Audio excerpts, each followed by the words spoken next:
दोस्तों, अक्टूबर 2024 की वो सुबह तो आपको याद होगी जब ये खबर आई थी कि गोविंदा के पैरों में गोली लग गई है। मुंबई में वो अपने घर में थे और उन्हें कलकत्ता जाना था और सुबह 4:30 बजे का यह हादसा है। वो रिवॉल्वर साफ कर रहे थे, रिवॉल्वर उनके हाथ से गिर गई, गोली चल गई और उनके पैरों में लग गई। बहुत सारे लोगों को तब संदेह हुआ था कि आखिर माजरा क्या है, क्या वाकई ये बात सच है या इसके पीछे कुछ और बात है। अब गोविंदा की भांजी रागिनी खन्ना के हवाले से एक खबर मीडिया में चल रही है। खास तौर पर पोर्टल्स पर मैंने इसको देखा है, जिसमें रागिनी के हवाले से ये कहा जा रहा है कि गोविंदा ने खुद को गोली मार। अब इसमें सच्चाई क्या है, इस वीडियो में हम इसी की बात करेंगे। क्या रागिनी खन्ना जो कह रही है वो बात सच है, या मीडिया ने जो रागिनी ने कहा है उसको गलत ढंग से कोट करते हुए खबरें चलाई। दरअसल आज दिन में मेरे पास कुछ दोस्तों के फोन आए, कुछ एक दो लोगों ने स्क्रीनशॉट भी भेजे और कहा कि देखिए ये तो खबर चल रही है, गोविंदा ने खुद को गोली मार ली थी। तो मैंने चेक किया इसको, तो खबरें तो पोर्टल्स पर थी, लेकिन विकी लालवानी के यूट्यूब चैनल पर रागिनी खन्ना ने ये इंटरव्यू दिया।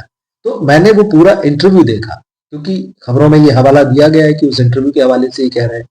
उस इंटरव्यू को जब मैंने देखा तो मैंने पाया कि रागिनी खन्ना का जो सेंटेंस है, जो उन्होंने कहा है, वो कुछ और है और रिपोर्टिंग कुछ और हो रही है। क्या है पूरा मामला, देखिए हम देखते हैं। सबसे पहले मैं आपको दैनिक भास्कर की खबर बताता हूँ। इसमें उन्होंने लिखा है कि साल 2024 में एक्टर गोविंदा ने गलती से खुद को गोली मार ली थी। घटना के तुरंत बाद उन्हें अस्पताल ले जाया गया था, जिसके बाद उनकी सर्जरी की गई। हाल ही में इस घटना को लेकर गोविंदा की मांझी और एक्ट्रेस रागिनी खन्ना ने बात की है। पत्रकार विकी लालवानी के साथ बातचीत में रागिनी खन्ना ने बताया कि गोविंदा को गोली लगने की जानकारी उन्हें अपनी मां से मिली। अब इसके बाद रागिनी खन्ना का कोट है। रागिनी ने कहा, मेरी मां ने मुझे बताया कि उन्हें एक कॉल आया था जिसमें कहा गया था कि चीची मामा को गोली लगी है। उस समय हम सब बहुत हैरान थे। इसके बाद मेरी मां ने बताया कि उन्होंने, ब्रैकेट में गोविंदा, खुद को गोली मार ली थी।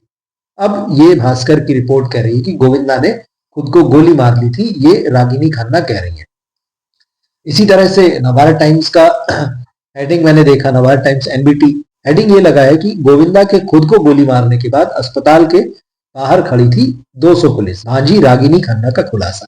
मतलब यहां भी हेडिंग में ये कि गोविंदा ने खुद को गोली मारी थी। और इस खबर के अंदर भी इन्होंने रागिनी खन्ना को कोट किया है।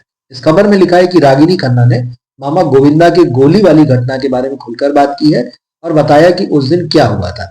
कामिनी खन्ना की बेटी ने पत्रकार विकी लालवानी के साथ बातचीत में कहा, मेरी मां ने मुझे बताया कि उन्हें फोन आया था कि चीची मामा को गोली लग गई है। हम उस समय सदमे में थे। फिर मेरी मां ने मुझे बताया कि उन्होंने खुद को गोली मार ली है। अब ये बात बहुत इंपॉर्टेंट है कि इस तरह से रिपोर्ट किया जा रहा है और भी पोर्टल्स पे आपको इस तरह की चीजें मिलेगी, लेकिन हकीकत क्या है? क्या वाकई रागिनी खन्ना ने ये बात कही है कि उनकी मां ने उनसे कहा कि चीची यानी उनके मामा गोविंदा ने खुद को गोली मार ली है? जब इस वीडियो को मैंने, इस बातचीत को मैंने ध्यान से सुना, रागिनी खन्ना का जो वर्बेटिम है वो मैं आपको बताता हूँ। उन्होंने ये तो बताया कि माँ ने हमको ये खबर दी, माँ के पास फोन आया। फिर वो कह रही है कि शी सेड, मतलब माँ कह रही है, शी सेड खुद से लगी है गोली। अब ये खुद से लगी है गोली एक अलग बात है और खुद को मार ली गोली दोनों अलग बात है। ये जो लाइन है कि शी सेड खुद से लगी है गोली, अब इस चीज को मीडिया जो है इस तरह से ले रहा है कि गोविंदा ने खुद को गोली मार ली। अब ये किस तरह की रिपोर्टिंग है ये समझ में नहीं आता। या तो इसे सनसनीखेज बनाने के लिए इस तरह से बताया जा रहा है, या फिर जो लोग खबर बनाते हैं तो वो अपने हिसाब से किसी बात का कोई मतलब निकाल देते हैं। और रागिनी खन्ना ने एक और बात कही, जब इंटरव्यूअर ने उनसे पूछा कि भाई आपको तो मतलब आप फैमिली मेंबर हैं, मिलने गई होंगी तो आपको तो पता होगा। तो रागिनी खन्ना ने साफ कहा कि भाई मैं तो बहुत शॉक्ड हो गई थी और मैं इमोशनली बहुत जल्दी डिस्टर्ब हो जाती हूँ, इसलिए मम्मी और मेरा भाई जो है वो तो पहले चले गए, मैं 3 घंटे बाद गई, क्योंकि मैं नहीं चाहती थी कि मैं वहां जाऊं और किसी तरह का रोना गाना हो, कोई इमोशनल ड्रामा हो। तो बोले मैंने खुद को रोक लिया और मैं 3 घंटे बाद गई। फिर साथ ही उन्होंने कहा कि जब मैं अस्पताल पहुंची, अस्पताल के बाहर 200 पुलिस वाले थे, जबकि 50 पुलिस वाले अंदर थे। मतलब ये बहुत बड़ी घटना थी कि गोविंदा के पैरों में गोली लगी और इस तरह से सुबह 4:30 बजे की घटना है। और वो घर में अकेले थे, उनकी पत्नी नहीं थी, उनकी पत्नी जो है खाटू श्याम जी गई थी, घर में बेटी नहीं थी, घर में बेटा नहीं था, गोविंदा अकेले थे। तो स्वाभाविक था ये सबको संदेह होना कि क्या ऐसी कोई बात हुई है कि गोविंदा कोई गलत कदम उठाने जा रहे थे। इस पर रागिनी खन्ना ने कहा कि हमें पूरा भरोसा है कि पुलिस ने इस मामले में बहुत अच्छे से तहकीकात की है और जो पुलिस का वर्जन है वही सही है। मतलब तो उन्होंने एक तरीके से साफ कर दिया कि इस मामले में किसी तरह का शक नहीं होना चाहिए। लेकिन जिस तरह की रिपोर्टिंग हो रही है वो बड़ी चौंकाने वाली है। बिल्कुल ऐसे बताया जा रहा है कि गोविंदा ने खुद को गोली मार ली थी और उस वक्त जो रिपोर्ट हुआ है वो गलत है। तो अब ये इस तरह की रिपोर्टिंग के बारे में आप क्या सोचते हैं बताइएगा। दो फिल्में ओटीटी पर रिलीज होने वाली जो लास्ट ईयर के आखिरी आखिरी दौर में आई थी, एक तो है तेरे इश्क में। पिछले साल इस फिल्म ने बढ़िया कमाई की। कृति सेनन और धनुष आनंद एल राय की ये फिल्म थी। तो ये फिल्म बॉक्स ऑफिस पर हिट रही, सरप्राइज हिट रही। बड़ा इंटेंस ड्रामा था, लव स्टोरी थी। कई लोगों ने कहा कि ये टॉक्सिक लव स्टोरी है। तो मैं कहानी के बारे में तो अब बात नहीं करूंगा, आपने अगर फिल्म देखी तब तो बहुत अच्छी बात है। लेकिन ये फिल्म अब जो है नेटफ्लिक्स पर रिलीज होने जा रही है 23 जनवरी को। तो अगर आपने ये फिल्म ना देखी हो तो आप इस फिल्म को 23 जनवरी या उसके ऑनवर्ड्स जो है नेटफ्लिक्स पर देख सकते हैं।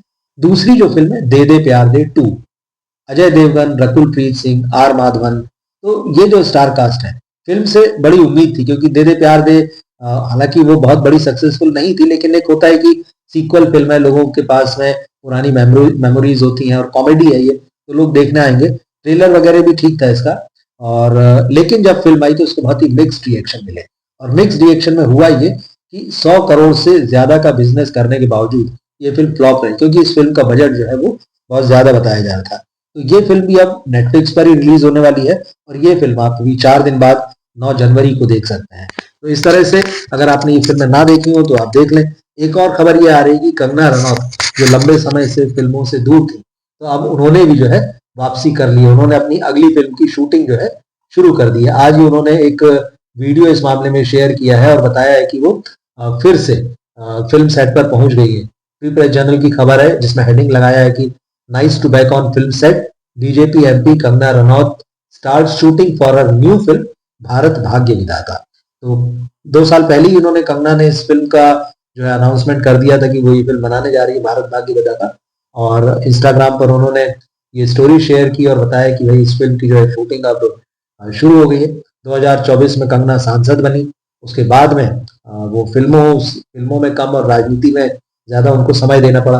हालांकि पिछले साल उनकी फिल्म इमरजेंसी बॉक्स ऑफिस पर रिलीज हुई थी, लेकिन वो कुछ खास नहीं कर पाई और उस फिल्म से कंगना को बतौर प्रोड्यूसर भी झटका लगा, क्योंकि महंगी फिल्म थी। तो कई बार रुक रुक कर वो फिल्म जो है रिलीज हो पाई, कई बार सेंसर में अटकी, कई बार कंगना को उसकी डेट्स आगे बढ़ानी पड़ी। पूर्व प्रधानमंत्री इंदिरा गांधी ने जो इमरजेंसी लगाई थी 1975 में देश में, उसके बहाने से उन्होंने इंदिरा गांधी की कहानी की थी और बहुत ही आयरन लेडी की तरह उनका कैरेक्टर निकल कर आता है इस फिल्म में। लेकिन अब जो भी हो वो फिल्म नहीं चली। कंगना उस फिल्म की राइटर भी थी, डायरेक्टर भी थी, प्रोड्यूसर भी थी। अब भारत भाग्य विधाता जो ये फिल्म बना रही है, कंगना खुद इस फिल्म की प्रोड्यूसर है और खुद ही इस फिल्म में एक्ट कर रही है। तो देखते हैं, इस वीडियो को हम यहीं विराम देते हैं। इन खबरों के बारे में आप कुछ कहना चाहें या इनमें से किसी खास खबर के बारे में आप अपनी राय रखना चाहें, कमेंट बॉक्स में जरूर लिखें। और हाँ, अपने दोस्तों और फैमिली में इस वीडियो को शेयर करें। मिलते हैं फिर हम अगली वीडियो में। नमस्कार।